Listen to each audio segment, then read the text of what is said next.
Broadcast is now starting. All attendees are in listen-only.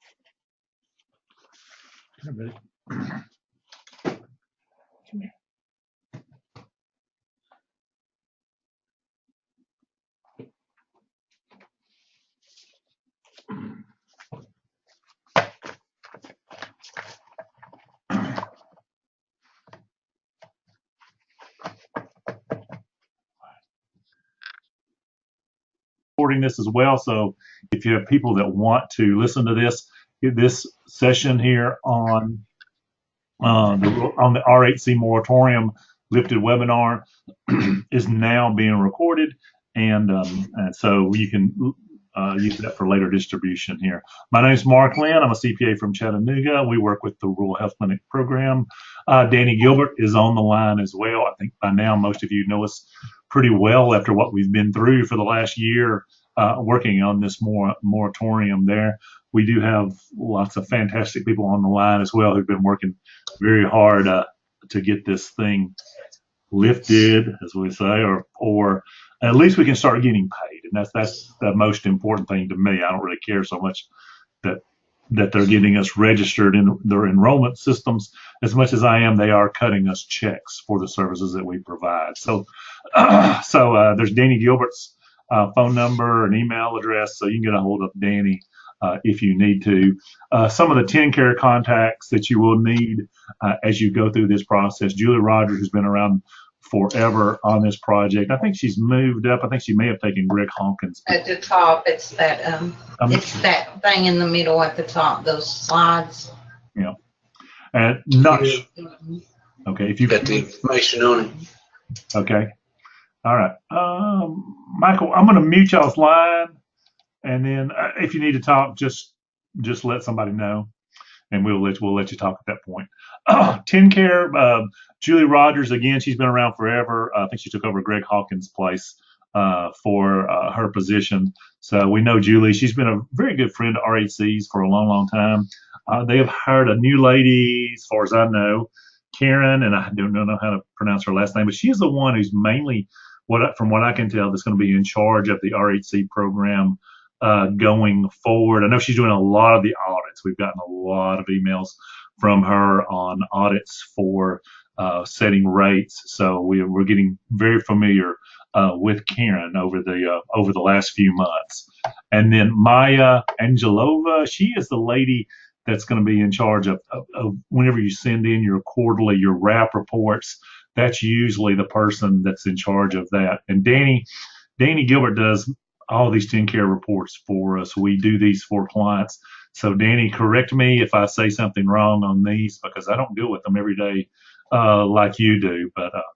But Maya took over sort of Julie Rogers' day-to-day operations this last year. So she'll be one of your first contacts as well. So, and then of course Marsha Holman is still there. She's been there for 20, 30 years or so, and she's been working on this program as well. So those are some of the people that you can contact with Tenncare, with the Comptroller of the Treasury's office. That was actually my first job out of college about 400 million years ago.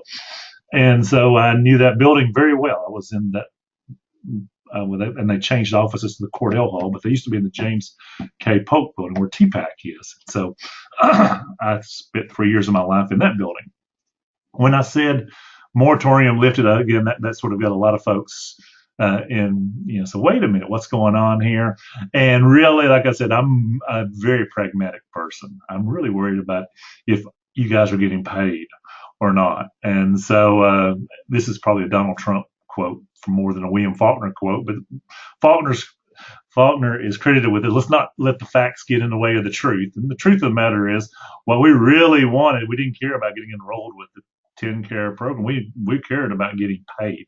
Thank goodness us not getting paid by the Tenncare program is going to fortunately no longer be the case here pretty soon. We're going to have to get in our Tenncare reports, and as soon as we do that, we should be getting paid an interim rate. So it won't be in accordance with the final regulations that they will publish here very soon. They've already published the proposed regulations, but in the future we will get some type of money. And here's the Webster's Dictionary of a moratorium. And Bill Finnefrock and I argued about what a moratorium was for 3 months to begin. Sort of a waste of time on both of our parts there. But it's a legally authorized period of delay in the performance of a legal obligation or payment of a debt. So they are no longer going to delay the payment of the debt that they owe our rural health clinics. And we're extremely thankful for that. So the Wicked Witch of the West here is no longer with us, and so we need to figure out what to do next as far as our payments go. So first thing we do is celebrate. I want to thank Rebecca Jolly, Bill Jolly, Shannon Haynes, Anita, Angela, Bill Finnefrock, Misty, Jamie, Alicia. All these people have worked super hard behind the scenes to make this moratorium be lifted as much as it can, get our payments going to us again. So dance, celebrate. We have very few victories in the rural health world that we live in. So we want to celebrate that. And so I want to thank everybody for working so hard to get this done. We really didn't get any traction until Anita published this. She's an investigative reporter for the Tennessean, and she published an article a couple weeks ago. And then last week, sure enough, they lifted the moratorium, and then Anita wrote another article about the moratorium being, and again, I'm using the wrong terminology. I know it's not technically lifted, but the payment wall has been broken through, and we are going to start getting payments. So here's what I did on our website was I just summarized some of the activity that's been going on recently, and once I email these to you, you can click into these and you can actually see the articles that were some of the things that have been happening here. This is the article from Anita that just was published last week. Talks about how that they will now start getting paid. So that was in the Tennessean last week. So awesome. Now this is the key right here. Oh, why is that? That's making a funny. It's not supposed to be doing that. Okay, opening. It's going slow. This is the memorandum that came out last week. If you guys are rural health clinics, you should have received this, dated January the 10th, 2019. This one pager basically tells you how to get paid and what Tenncare is doing for you guys to get paid. And I cut and paste some of this here, so we'll go through it in a little bit more detail. It's sort of hard to read in the size that it is right there. Here was the Tennessean article that came out on December the 27th, 2018. A lot of that was behind the scenes. I know a lot of you guys contributed to that article. This happened when sometimes the bad things turn into good things. Well, this all started when when Anita, the author of this article, published an article saying that a rural health clinic had stolen $18 million. And I immediately emailed her and said, well, no rural health clinic I know has $18 million. And then I started telling her about rural health clinics and what the problems are on getting paid. And she said she wanted to investigate it much, much more. And I gave her out a bunch of names and email addresses and phone numbers. And you guys really contributed in spades to get this article published, and some great results from that. So again, we're highly appreciative of that. And then comments that were due November 27th, 2018. We basically put together some comments on there, basically asking them for some interim payments here. You can see here we told them about Medicare that does lump sum payments for things like pneumococcal and pneumococcal and influenza vaccines, and why couldn't Tenncare set up some type of interim payment system. And so apparently the new Tenncare director must have thought that was a decent idea, named Gabe. And that's where we came to get this implemented last week, this new process here. So, and then there's the proposed rules from November the 6th, 2018. that the Tenncare proposed rules are. If you go into that, that's a slide presentation that we had right after they were announced. So you can look at the proposed rules that Tenncare has put out for us. We won't do that today. And then there's the state plan from 2005. If you want to click in and read, they only basically had about 4 pages about RHCs at that time. So that's sort of getting us to where we are. Here's what your memorandum looks like that you really need to pay close attention to. And then your interim payments, this is something we want to watch very closely. Interim payments will not be based upon individuals' RHC actual cost report, but they're going to use statewide averages. They're taking the 3 Tennessee grand divisions, and they're going to set your rate based upon those. So there's no need for us to file a projected cost report or anything like that until they get the final regulations in order. We're not going to know how they settle cost reports and what cost reports are due and what base years are going to be using. We don't know that yet. So if you ask me questions, I'm just going to look even dumber than I normally do on these things. So we don't know that yet. Those have not been released.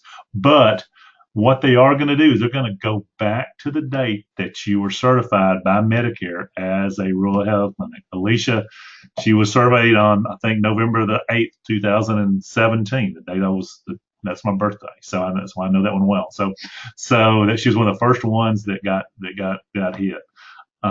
Jamie, I think hers was in Christmas, because I remember working on some things for the inspector around Christmas. I was on Christmas vacation, and I was making up policies and procedures from our little condo in Williamsburg. So I remember that one well. It was in December 22nd, 23rd, somewhere around there. So you guys have been waiting a long, long time to get paid. They are going to go back to the date that you were surveyed by Medicare, which is what they should do. That's technically when you were eligible for those. And what you're going to do is you are going to get your men's devices all together, your EOBs from all of your Tenncare MCOs, and you're going to go through there. And really the only way to do it, and there's probably software out there that can do this, but I've not seen it that works accurately yet.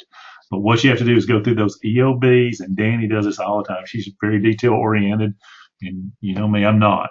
And so she's very detail oriented. She goes through and can pick out every visit that counts as an RHC visit for Tenncare purposes, and then she counts the money that's associated with that visit or any monies related to basically anything RHC, and she counts that money as well.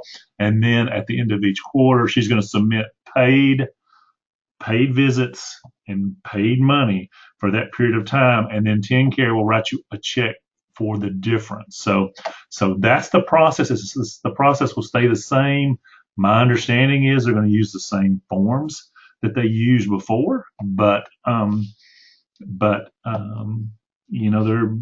that's really the process there. The problem is you've got a year's worth of data in some cases. If you were surveyed November 8th, then from 2017, and it's now January the 14th, 2019. I mean, we've got a year and 3 months of paid claims to go through. That's going to be a big job, but the sooner you get it done, the faster they're going to be putting money in your pocket. So this is a super important that you know to go ahead and get started working on that.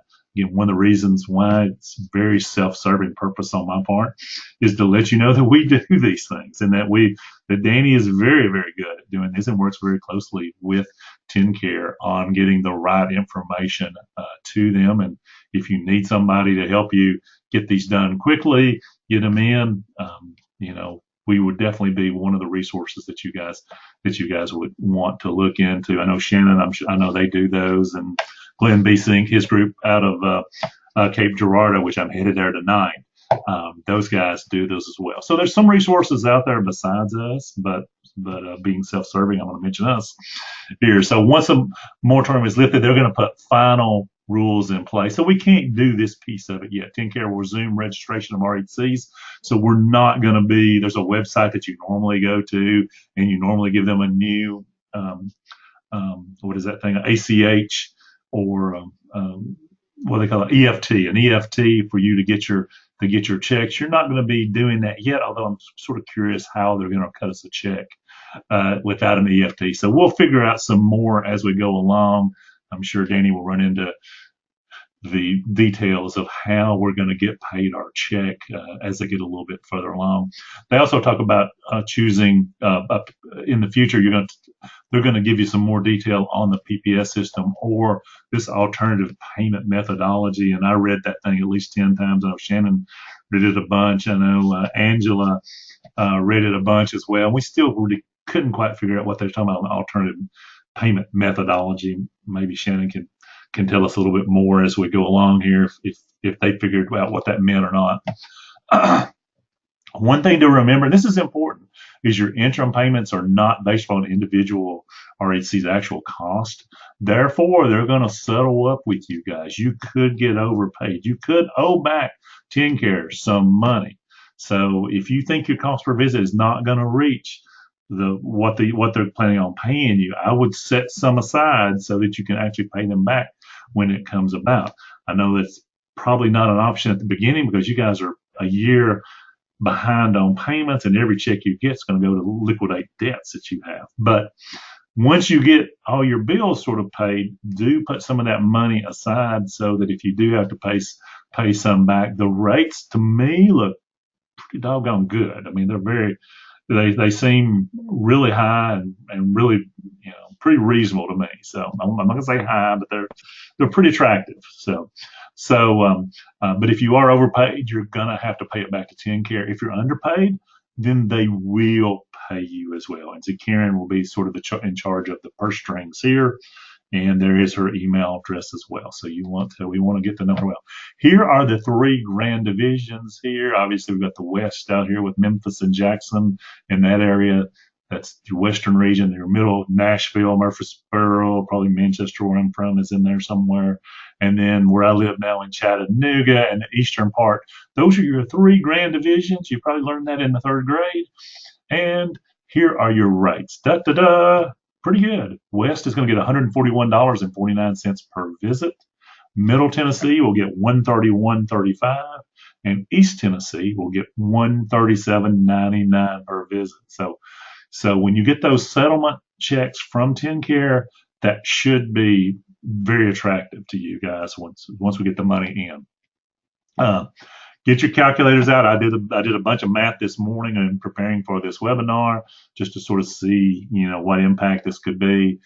Basically took the three grand divisions and averaged them. So I came up with a statewide average of 137.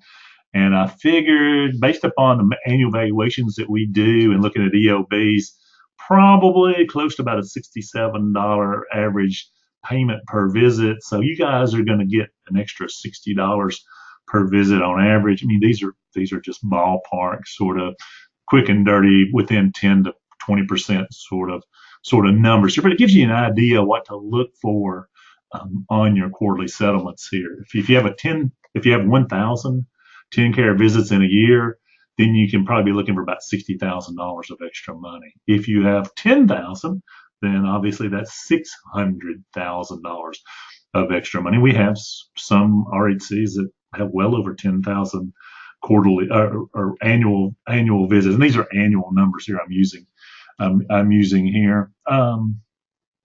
It doesn't matter if it's quarterly or annually. If you have this many visits, this is how much extra money you're going to get. Most people are probably going to range around between 3,000 and 4,000 Tenncare visits if you're like most of our providers. So we're talking about between 180 to 240,000. If you have a decent, most RHCs that we deal with are not that big. Usually they have maybe one physician and maybe 2 nurse practitioners. The physician will probably see about 6,000 visits. The nurse practitioners will average about 2,000 to 3,000. So they'll come in, they'll hit about 10,000 visits, and about 40% of those will be Tenncare. So that's where you would fall in that $240,000 settlement there. So it's pretty good money that's going to be out there for you if you complete your quarterly wrap reports. Again, some of the things there, be careful to only count paid visits. That gets a lot of people in trouble when they start using Athena or some of these other systems that use sort of an accrual basis accounting, that's going to get you in trouble with Tenncare. And Tenncare, the thing that sort of irritates me about all this, Tenncare has all these numbers. They have all the payments. They can do these reports without making us do these. It's just sort of a test to see how honest we are, which is sort of stupid because they don't really give us any instructions up until now when they issue these final rules. But up until now, we've basically not known how to prepare these reports, and they have all this data to do it internally using their computer systems. Why don't they just use those and save us all this trouble of doing it? Make sure once you get those checks is to spend this money on allowable expenses and go over that with us. If you have any questions about what's allowable and not, please ask us. I know we got to get answer these questions every single day about what's allowable and what's not. You're going to want to spend it towards, salaries and compensation, because a lot of you guys haven't been getting your checks for a long time.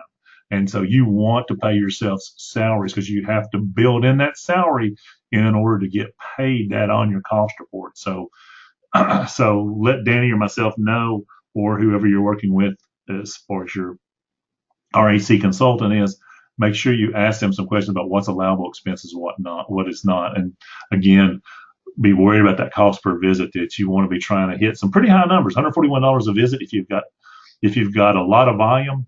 That can be hard to reach.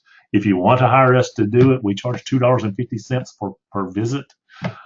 Based upon those numbers there, it's around 3 to 4% of what you would get for this. We don't get paid until you guys get paid. So that may be, if you guys are really short on cash and want to get these reports done and get them done quickly and accurately, that may be the way to do it. I know, or you can talk to Shannon, or you can talk to Glenn B-Sync, or some of the other people that do these reports as well. But I know that we can get them turned around pretty quickly and pretty accurately as well. You're going to have to send us copies of your EOBs or remittance advices. That's really the only way we can see to accurately complete these reports, get those into Tenncare. So Danny, do you have any questions? Danny, do you want to add to what the process is that they need in order if they want us to do these reports for them? Yeah, sure. The biggest thing is, especially when you're pulling everything, because you're going to be pulling, like Mark said, some of you for over a year. You want to make sure that you're looking at the check date when you're pulling your EOBs. So, for instance, we had a clinic that was certified on November 8th of 2017. So their first quarter, you're just looking at November 8th through 12/31 will be your first report. When you're pulling your EOBs, it's fairly simple. AmeriGroup and Blue Cross Blue Shield are on the Availity website, and you should have logins for those.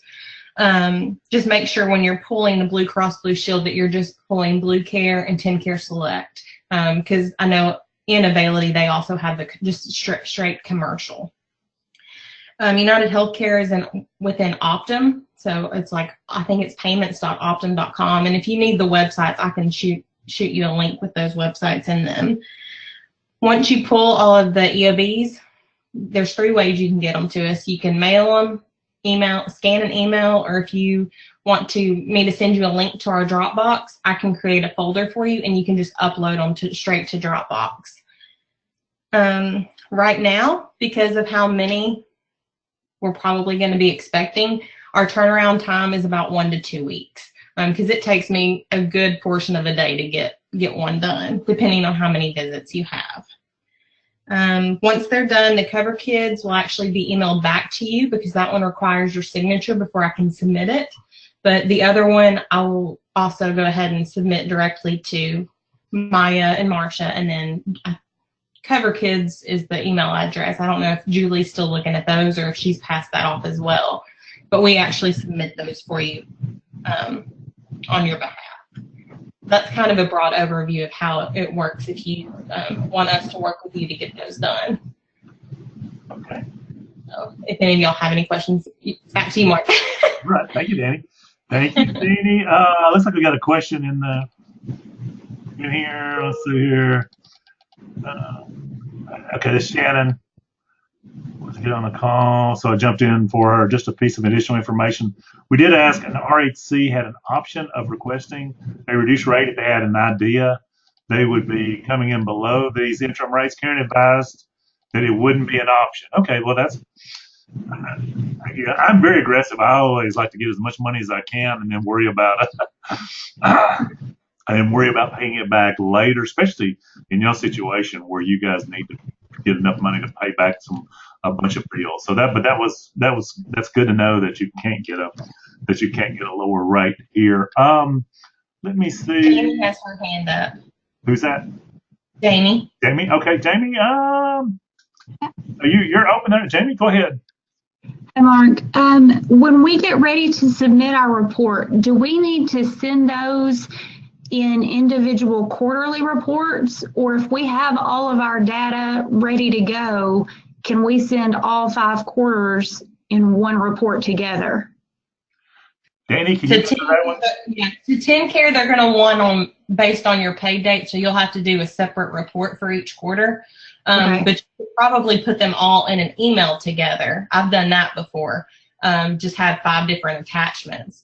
I will say they also want you, when you submit them, to submit your tie-in notice that you got from Medicare as well. That was in Julie's email. She wants to see you submit that with the Tenncare reports.